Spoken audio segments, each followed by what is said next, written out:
Adegan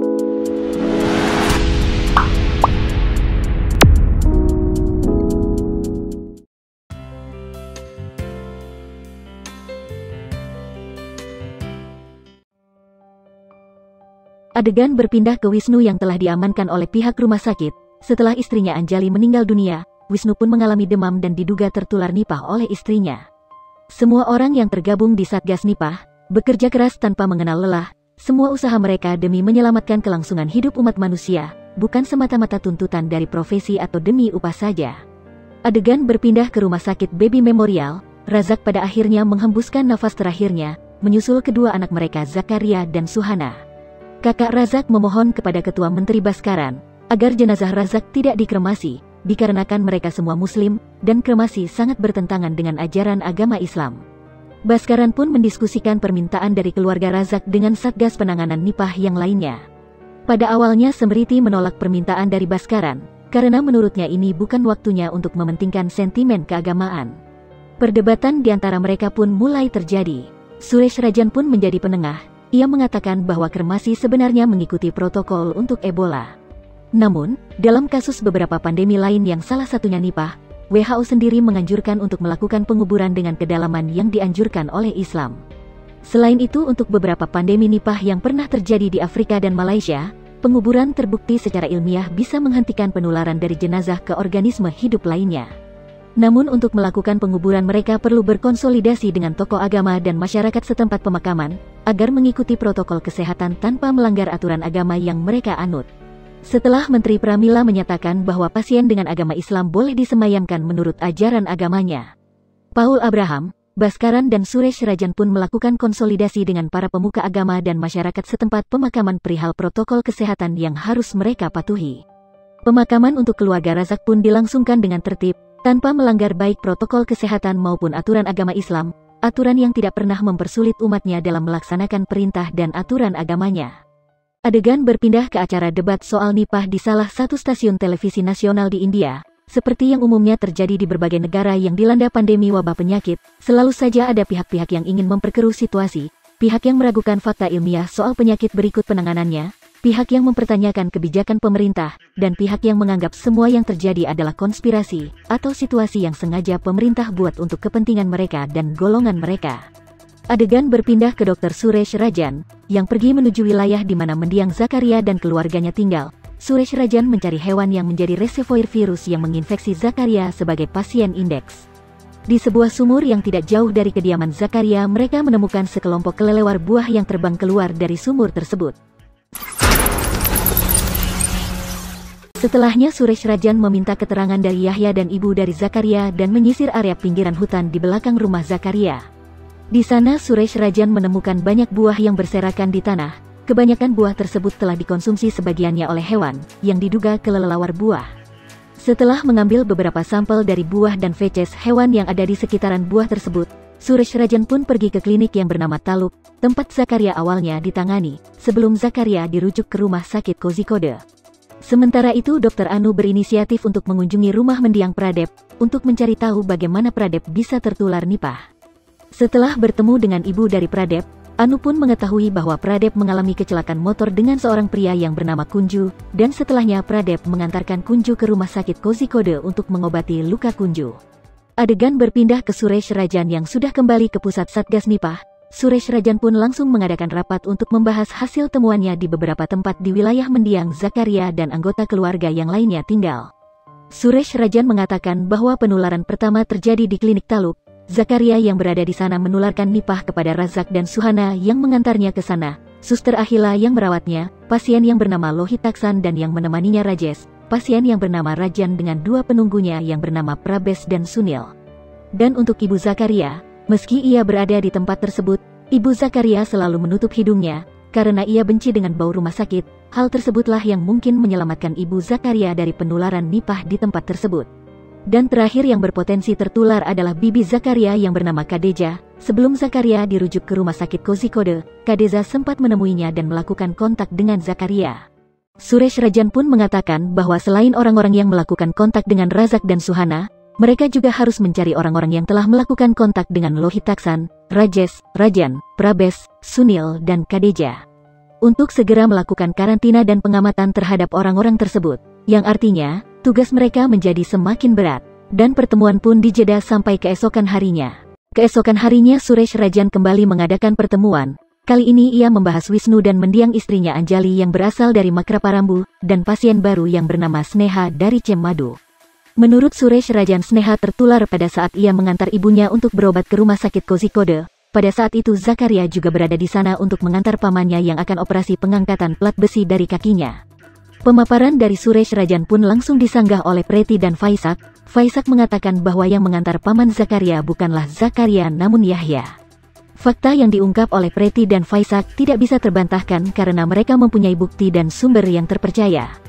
Karena cara penularan Wisnu, Anjali, dan Sneha belum bisa dipastikan dari Zakaria, Preti dan Faisak pun kembali meminta seluruh orang yang berada di ruangan tersebut untuk mempertimbangkan aspek lain dinamika penyebaran Nipah ini, yang tidak lain adalah bentuk serangan terorisme dari kelompok teroris. Adegan berpindah ke Abid yang mengantarkan hasil tes milik Wisnu kepada Anu. Wisnu dinyatakan negatif dari Nipah, ia hanya mengalami demam biasa saja. Setelahnya, Anu mendatangi Wisnu dan menanyakan sejak kapan mendiang istrinya sakit. Wisnu pun menceritakan kisahnya yang sangat memilukan. Sebelum Anjali jatuh sakit, Anjali mengantar Wisnu yang dilarikan ke rumah sakit Kozhikode dikarenakan percobaan bunuh diri yang Wisnu lakukan. Wisnu memutuskan untuk menenggak racun ketika ia mengetahui bahwa Anjali telah melakukan operasi pengangkatan rahim, dikarenakan rahimnya bermasalah dan mengancam kelangsungan hidupnya dan bayi yang sedang dikandungnya pada saat itu. Setelah Wisnu selesai bercerita, Anu pun pergi meninggalkan Wisnu. Di perjalanannya keluar bangsal perawatan, ia melihat Abid yang sedang berada di ruangan Sarah dirawat, dalam keadaan APD yang membukanya dalam keadaan terbuka. Abid pun mengklaim bahwa Sarah tertular olehnya, dan dia tertular karena sempat menangani mendiang Rosan.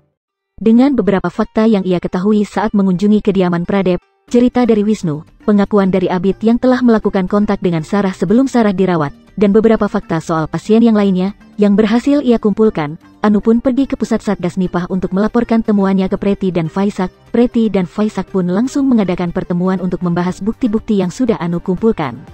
Dalam pertemuan tersebut, Anu mengatakan bahwa Zakaria yang pada saat itu berada di UGD Rumah Sakit Kozhikode, dengan ditemani oleh Razak dan Suhana menularkan Nipah saat dalam perjalanan ke ruangan CT scan.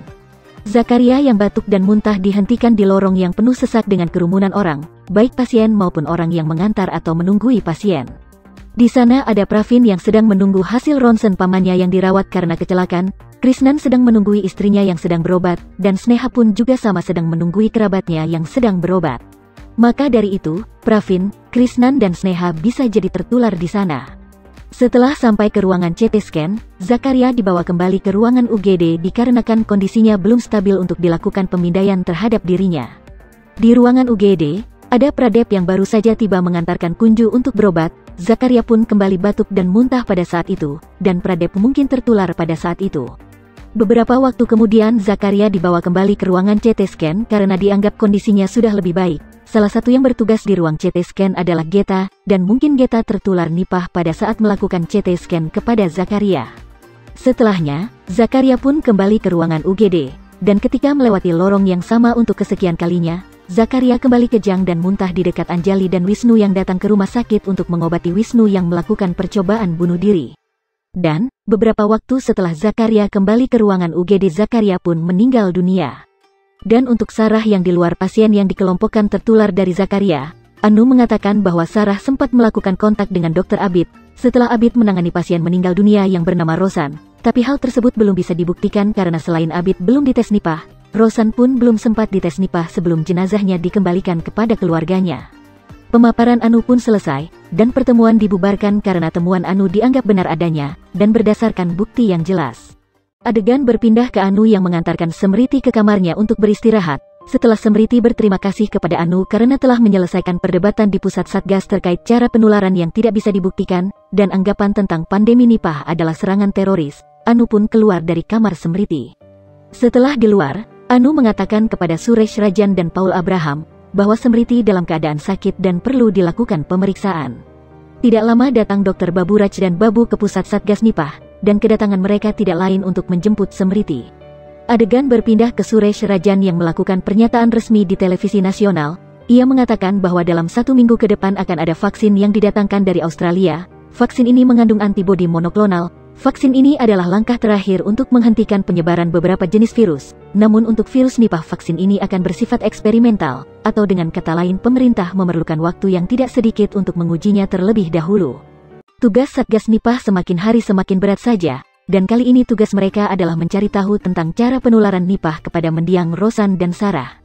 Jika Rosan negatif, maka Abid juga pasti negatif, dan bagaimana caranya Sarah bisa positif? Dan jika Rosan positif, maka dari siapa Rosan tertular? Dan selain kepada Abid, kepada siapa lagi Rosan menularkan Nipah? Dan jika Abid tertular oleh Rosan dan menularkan kepada Sarah, siapa lagi yang tertular lewat Abid? Setelah bekerja cukup lama untuk menyelidiki latar belakang dari Rosan, mereka pun menemukan seseorang yang sempat melakukan kontak dengan Rosan sebelum Rosan jatuh sakit. Orang tersebut bernama Vipin, dan Vipin adalah seorang supir ambulan. Anu pun melakukan pertemuan dengan Vipin untuk menanyakan tentang pertemuan yang ia lakukan dengan Rosan. Sebelum Rosan jatuh sakit dan berobat ke rumah sakit Kozhikode, Vipin pun mengatakan bahwa ia mengantar Rosan untuk pergi ke tempat yang bernama Kakayam, untuk mengambil sebuah barang, yang tidak Vipin ketahui detail barang tersebut. Abid yang sedang dalam perjalanan ditelepon oleh Sajid yang mengabari bahwa Sarah sudah sadar dan keadaannya lebih membaik dari sebelumnya. Abid pun pergi ke pusat isolasi untuk mengecek keadaan wanita yang sangat ia cintai ini. Setelahnya, Abid yang diketahui negatif dari Nipah diminta oleh Dr. Anu untuk menyelidiki tentang cara Sarah bisa tertular Nipah, karena jelas itu bukan dari Abid yang mencium pipinya. Abid dan Afna pun menemui teman satu kamarnya Sarah di asrama untuk mengambil ponsel milik Sarah. Di dalam galeri ponsel tersebut ada foto hasil CT scan milik kerabat Sarah. Dengan bukti tersebut bisa disimpulkan bahwa Sarah berada di ruangan CT scan untuk memoto hasil CT scan tersebut, dan pada saat itu di ruangan CT scan ada Zakaria yang sedang melakukan pemindaian. Misteri penularan Nipah kepada Sarah pun terpecahkan. Dan selain Abid yang hasil tes Nipahnya negatif, Dr. Smerty juga negatif dari Nipah. Adegan berpindah ke seorang pria yang bernama Uni Krisnan, yang mengalami gejala Nipah dan sedang berada di tempat umum, untuk mencari tumpangan ke rumah sakit Kozhikode. Karena sikapnya yang agresif, Uni Krisnan pun dilumpuhkan oleh salah satu orang yang berada di sana. Uni Krisnan pun dijemput oleh Baburaj dan Babu, dan dibawa ke pusat isolasi. Pertemuan pun diadakan kembali, dengan adanya pasien baru yang belum terbukti keterkaitan dengan kelompok penularan Zakaria. Maka Preti dan Faisak kembali mengatakan bahwa kemungkinan ini serangan senjata biologis dari kelompok teroris atau mafia tidak bisa dikesampingkan. Preti dan Faisak mengatakan, dengan hadirnya klaster baru lewat Uni Krisnan dan belum teridentifikasinya reservoir atau sumber awal kenapa Zakaria bisa terkena virus Nipah, maka pemerintah India dengan Departemen Pertahanan akan mengambil alih seluruh operasi Satgas Nipah yang sekarang, dan menyatakan bahwa pandemi Nipah adalah serangan senjata biologis. Faisak mengungkap fakta yang belum diketahui orang-orang di Satgas Nipah. Mendiang Zakaria ternyata memiliki 6 kartu SIM seluler, dan 4 ponsel. Ia juga dikabarkan seorang yang sangat religius dan cenderung ekstremis akan pemahaman tentang agama, dan Zakaria dikabarkan secara berkala sering mengunjungi sebuah kawasan hutan yang bernama Janaki Kadu. Faisak pun memberi waktu seminggu kepada Satgas Nipah untuk membuktikan sumber virus ini alamiah dan tidak dipersenjatai, sebelum Departemen Pertahanan mengambil alih kewenangan mereka sebagai pusat Satgas Nipah. Suresh Rajan pun menengahi ketegangan yang terjadi dengan mengatakan, hal yang paling penting sekarang adalah bekerja lebih cepat lagi, sebelum siklus penularan Zakaria terulang kembali dengan klaster baru dengan Uni Krisnan sebagai sumber virus utamanya. Adegan berpindah ke Suresh Rajan yang berhasil mengetahui bahwa Zakaria mempunyai seorang pacar yang bernama Haifa. Lewat keterangan dari Haifa, Suresh Rajan mengetahui alasan kenapa Zakaria mempunyai banyak nomor telepon. Haifa mengatakan bahwa Zakaria mempunyai banyak hutang, dan untuk menghindari penagih hutang, kadangkala ia mematikan nomor ponsel utamanya, dan memakai nomor ponsel yang lain untuk berkomunikasi dengan kerabat, teman dan dirinya. Setelah dari tempat Haifa, Suresh Rajan kembali berkunjung ke rumah keluarga Razak. Suresh Rajan pun diantar Yahya untuk melihat kamar mendiang Zakaria. Dan di dalam kamar tersebut Suresh Rajan menemukan kandang kelinci peliharaannya Zakaria. Yahya pun mengatakan bahwa sebelumnya ada beberapa ekor kelinci di kandang tersebut, namun semuanya mati dimakan oleh salah satu kelinci yang ada di sana, dan setelah Zakaria dirawat di rumah sakit karena Nipah, kelinci yang masih hidup pun dibawa oleh beberapa orang yang mengaku dari Departemen Penelitian Virus. Adegan berpindah ke Anu yang berhasil menemukan fakta tentang Uni Krisnan. Uni Krisnan adalah seorang yang gemar berburu babi hutan. Ia dan beberapa teman-temannya sering berburu di hutan Janaki Kadu, dan memakan hasil buruannya di hutan tersebut. Selain itu, dengan dibantu oleh Radha Krisnan, Anu berhasil menemukan fakta lainnya. Ternyata Uni Krisnan sempat mengantar seorang anak dari kampungnya yang terkena gigitan anjing liar untuk melakukan pengobatan di klinik Taluk. Uni Krisnan pun sempat jatuh pingsan di sana ketika melihat anak tersebut disuntik. Anu pun berkunjung ke rumah ibunya Uni Krisnan. Ibu Uni Krisnan mengatakan bahwa Uni Krisnan belum lama ini pernah mengunjunginya dan memberikannya sejumlah uang, namun uang tersebut belum ia sentuh sama sekali. Adegan berpindah ke Suresh Rajan dan Anu yang melaporkan hasil penelitiannya di lapangan kepada Paul Abraham. Meskipun Zakaria dan Uni Krisnan mempunyai beberapa kesamaan, yaitu beraktivitas di hutan dan melakukan kontak dengan hewan yang berada di sekitaran hutan tersebut, dan juga memiliki jalur perjalanan yang sama dan masing-masing dari mereka pernah singgah di klinik Taluk. Tapi Zakaria dan Uni Krisnan tidak pernah melakukan kontak secara langsung. Selain itu, penularan lewat hewan belum bisa dibuktikan. Karena untuk Uni Krisnan meski hobinya berburu di hutan, lebih dari 2 bulan lamanya ia belum melakukan perburuan kembali, dan untuk Zakaria bukti satu-satunya yaitu kelinci yang masih hidup dalam kandang di kamarnya telah dibawa oleh pihak yang belum diketahui identitasnya. Satu-satunya bukti yang tersisa adalah sampel buah dan feces yang Suresh Rajan ambil dari hutan bekalang kediaman Zakaria, dan jika hasil tes kepada buah dan feces dari kelelawar tersebut negatif Nipah, maka semua orang di Satgas Nipah mau tidak mau harus menganggap Uni Krisnan dan Zakaria tergabung dalam suatu jaringan terorisme, dengan Nipah sebagai senjata biologisnya. Adegan berpindah ke Haifah yang memberikan sebuah flashdisk kepada Radha Krisnan. Di dalam flashdisk tersebut ada beberapa foto dan video dari Zakaria yang diberikan kepada Haifah sebelum Zakaria jatuh sakit. Radha Krisnan pun memberikan flashdisk tersebut kepada Suresh Rajan untuk diselidiki. Di antara beberapa foto di dalam flashdisk tersebut, ada satu foto hewan yang tidak bisa didefinisikan hewan apa itu, dikarenakan fotonya tidak jelas. Adegan berpindah ke pusat isolasi yang kedatangan seorang polisi yang bernama Prakasan. Prakasan mengaku demam setelah beberapa hari sebelumnya menghentikan Uni Krisnan yang tengah berkendara dalam keadaan mabuk. Anu pun menemui Prakasan untuk mencari tahu tentang Uni Krisnan. Prakasan mengatakan bahwa Uni Krisnan adalah seorang kriminal kambuhan, dan setahu Prakasan, Uni Krisnan pernah pergi ke Kakayam untuk bertransaksi barang ilegal dengan seseorang, namun sebelum pihak kepolisian memiliki cukup bukti untuk menangkap Uni Krisnan diketahui telah dirawat dikarenakan Nipah. Berbekal informasi dari Prakasan, Satgas Nipah memanggil Vipin, untuk dimintai keterangan perihal kegiatan yang ia lakukan dengan Rosan di Kakayam, untuk membuktikan penularan dari Rosan ke Uni Krisnan, ataupun sebaliknya. Vipin pun akhirnya mengaku, ia mengantar Rosan ke Kakayam untuk berdagang uang palsu dengan seseorang, namun Vipin tidak bisa memastikan dengan siapa Rosan bertransaksi. Dan ketika ditanya mengenai Uni Krisnan, Vipin benar-benar tidak mengenalinya sama sekali. Satgas Nipah pun menyita uang palsu milik Rosan, yang Rosan titipkan kepada Vipin. Satgas Nipah kembali menemui jalan buntu, hubungan antara Rosan dan Uni Krisnan masih tidak bisa dibuktikan.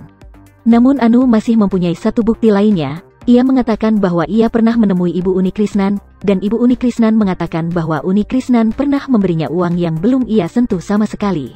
Satgas Nipah pun langsung mendatangi kediaman Ibu Uni Krisnan untuk mencari petunjuk di sana. Ternyata uang yang Ibu Uni Krisnan maksud adalah uang palsu.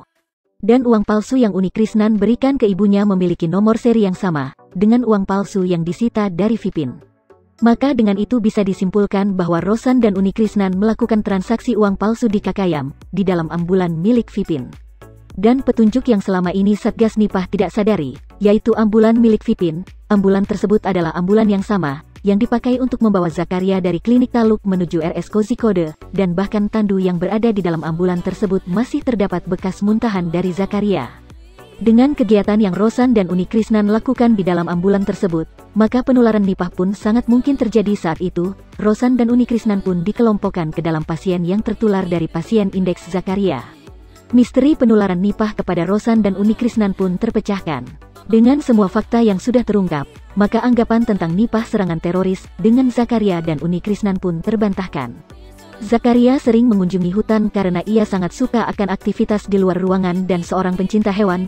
Zakaria memiliki banyak nomor ponsel untuk menghindari penagih hutang. Dan terakhir, dari mana Zakaria tertular Nipah pun akhirnya terpecahkan. Foto yang didapat Suresh Rajan dari Haifah akhirnya bisa teridentifikasi sebagai foto dari seekor kelelawar buah, setelah dianalisis ahli zoologis dan ahli fotografi.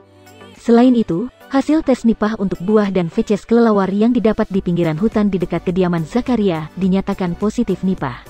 Dengan semua bukti yang dikumpulkan oleh Suresh Rajan dan Anu, maka pandemi Nipah dinyatakan terjadi secara alami melalui reservoir hewan, tanpa ada pihak lain dengan kepentingan lain di baliknya. Semua yang ada di ruangan tersebut pun bernafas lega, tidak ada klaster penyebaran nipah lain yang terbentuk. Beberapa hari setelahnya, 2.853 orang yang berada di dalam daftar pernah melakukan kontak dengan ketujuh pasien nipah pun dinyatakan negatif nipah semuanya. Meski semua orang yang positif nipah semuanya berakhir meninggal dunia, Sarah dan Wisnu yang awalnya memiliki gejala nipah berangsur membaik dan dinyatakan negatif dari nipah.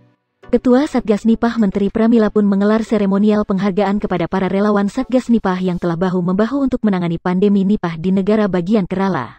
Dan, seremonial ini diakhir dengan Pramila yang menyatakan secara resmi bahwa negara bagian Kerala, Kota Kozhikode dan Malappuram dinyatakan bebas dari nipah.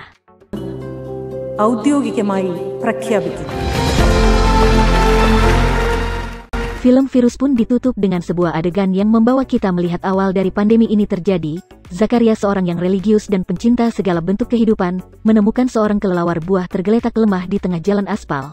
Zakaria memfoto hewan malang tersebut, lalu ia mengambil kelelawar tersebut dan mengamankannya ke atas sebuah pohon. Dan pertanyaannya, pada saat itu Zakaria mengenakan sarung tangan untuk melindungi tangannya.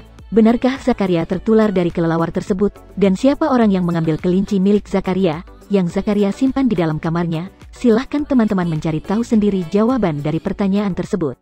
Sudah saatnya LKS pamit undur diri. Bagi teman-teman yang menonton video ini sampai habis, saya ucapkan terima kasih, dan jangan lupa untuk subscribe kanal LKS dan nyalakan juga lonceng notifikasinya, agar jika ada video terbaru dari kanal ini teman-teman bisa mengetahuinya. Sampai jumpa di video selanjutnya.